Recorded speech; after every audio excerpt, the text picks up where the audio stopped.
to take the cheap train. When I used the express train for the first time for my trip home, it was a wonderful feeling.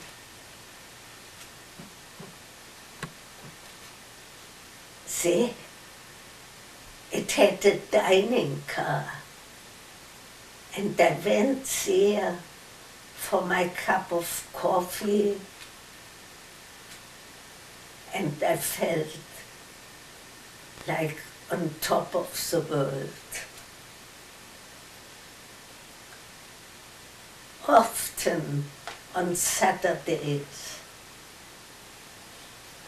I wore my ski clothes to the office, and at noon, some of us took a bus to the mountains.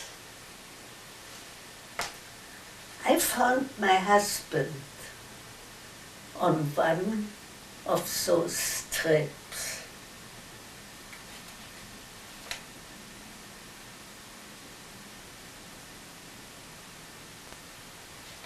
His name was Joseph Fisher.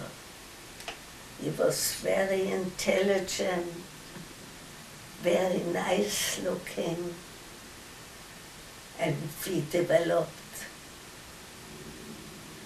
a wonderful, loving relationship.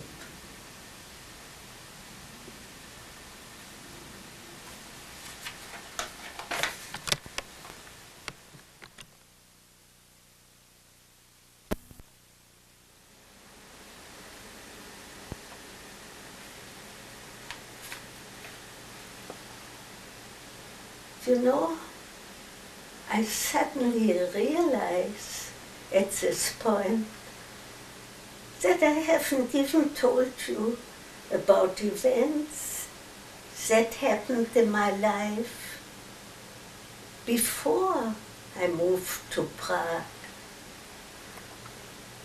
It was quite a traumatic experience for me to move to a foreign country where I didn't know anyone. After all, in Chemnitz, I had an active social life.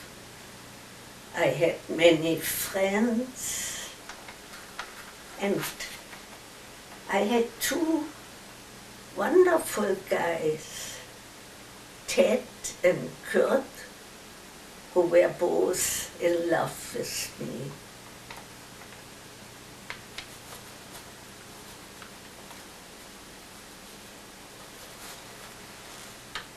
At 16, I had changed my outlook on life. I'd become outgoing, friendly, and fun-loving.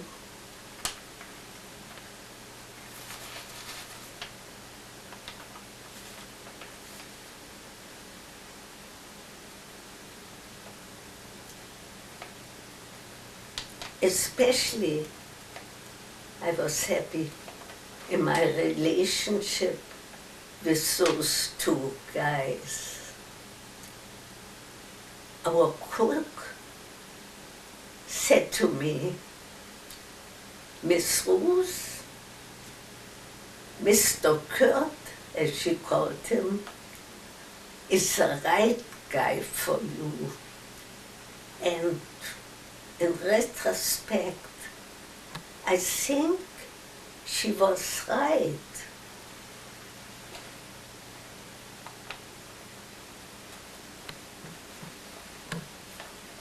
The other day, I reread some of the letters Kurt had sent to me.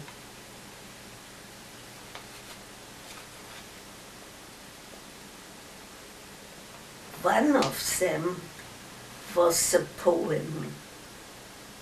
I wish I could translate it for you, which said in English, it would say,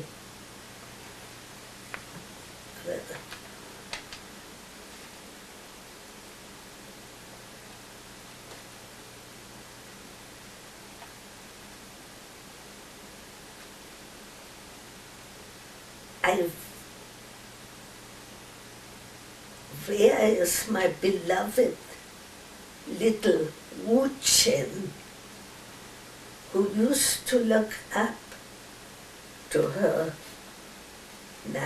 wise old friend. He was only 2 years older than I.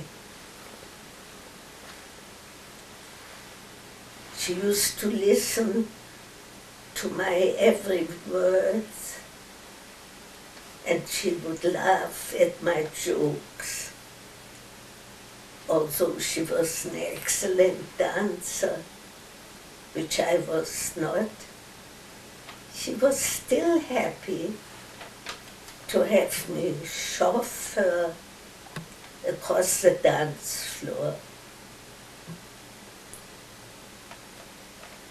He was afraid things might be changing.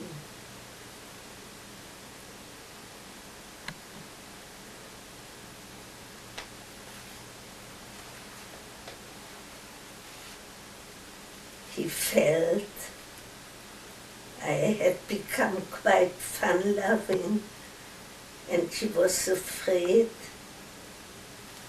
I would turn to one of my admirers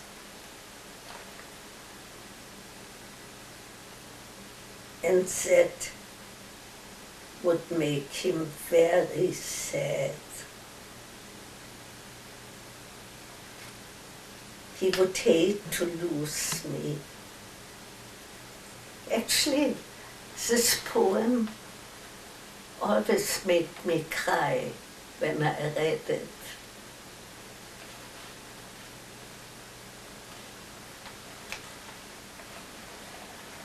I think I must have loved him too, but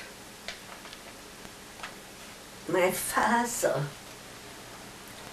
who was very fond of Ted, really frowned on my relationship with Kurt.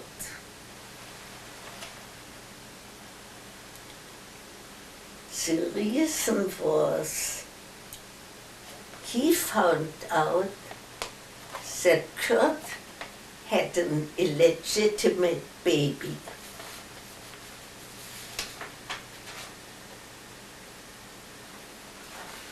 And you know, that was pretty terrible. Our attitude has really changed since then, hasn't it? When my father learned that Kurt was coming to Lausanne in Switzerland, Ted had already left the year before. He sent an urgent message to Madame de la Harpe not to let me go out with him. It would have been the last time to see him before he left for America. I was in Lausanne at that time in a kind of finishing school to study French, like a lot of other young girls from different countries. There were 10 or 12 of us at Miss Madame de la Harpe's so-called finishing school. Most of them were from England.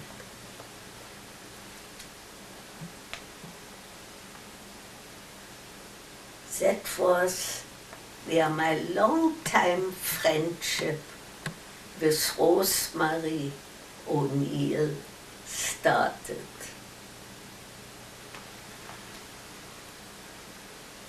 Her father was a bishop in London.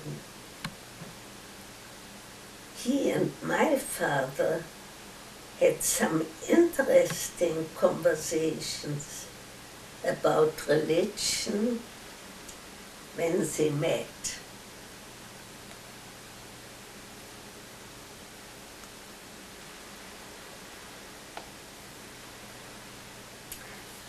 Actually, during the war, some of our documents and our impressive family tree, which you had all seen,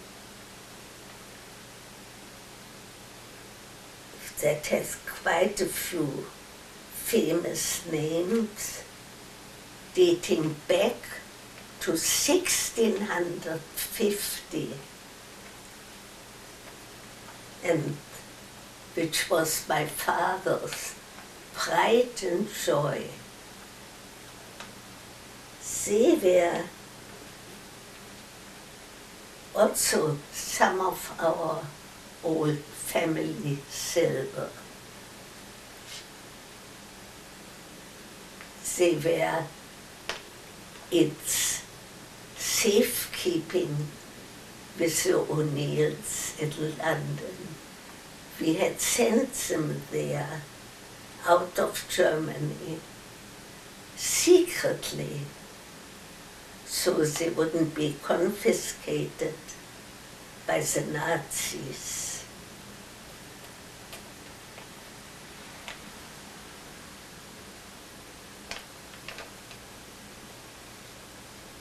Also, my mother and I were staying at the vicarage in London when we got there as refugees. A week before the war broke out.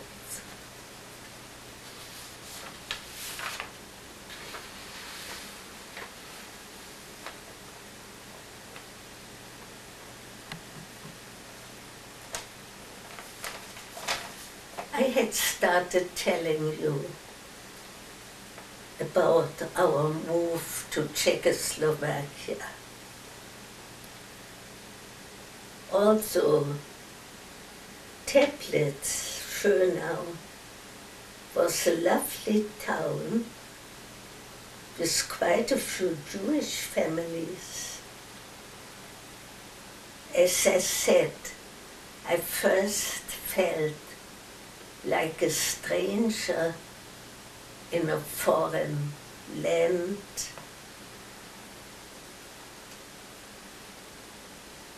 With no friends.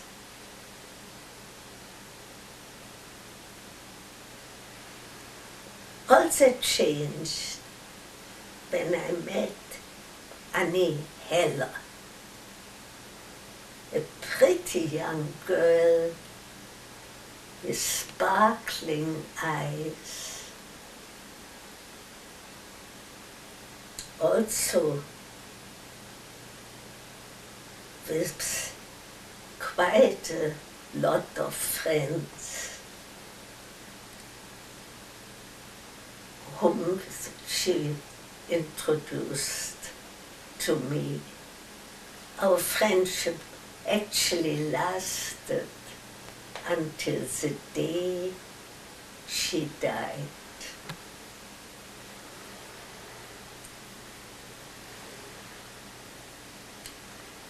We had quite an active social life and went to parties and had fun together. There were quite a few young men I dated. The first one being an attractive lawyer, very popular, but he was a womanizer, and I always hated womanizers. I also dated a nice Jewish chemist for a while.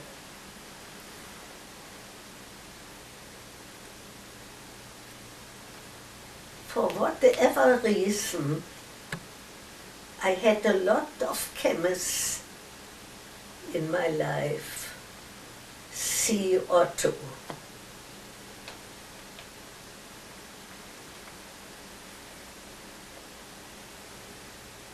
Oh yes, there was another guy who had a chocolate factory.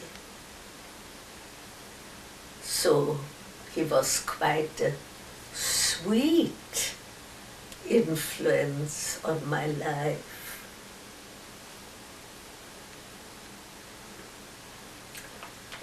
In Prague, there was another young man, a friend of mine, who introduced me to his uncle.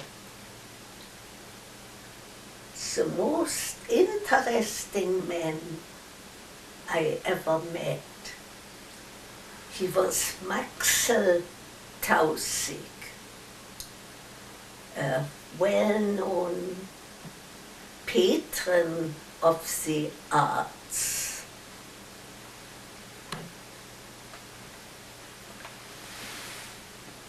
He lived in a beautiful old mansion with his 5 Pekingese little dogs.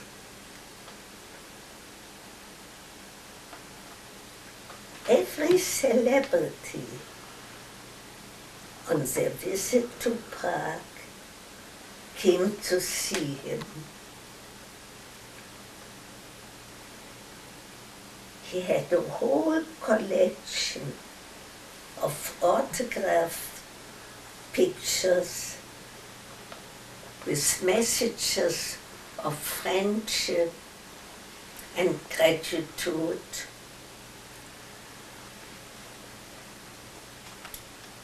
Whoever came to dinner had his pictures, well, his own picture hung in a place of honor